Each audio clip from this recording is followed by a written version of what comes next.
Bună ziua, dragii mei! Eu sunt Nigulina și bine ați venit în bucătăria mea.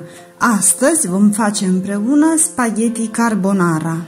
Pentru 3 porții avem nevoie de 300 de grame de spaghetti, 150 de grame de șunculiță sau salam, 50 de grame de brânză, ulei, sare și piper.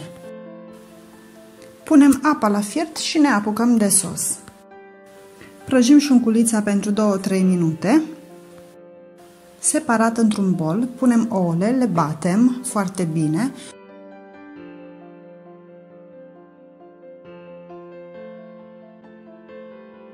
Adăugăm piperul și sarea.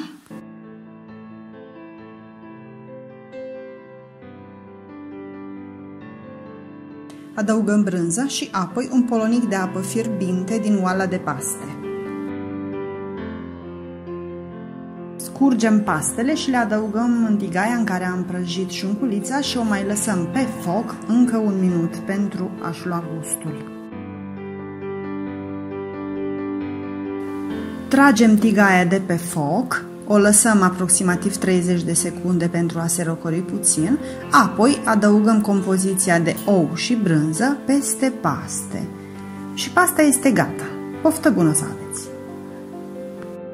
Mulțumesc că sunteți alături de mine și nu uitați să dați like și să distribuiți dacă v-a plăcut. O zi frumoasă vă doresc!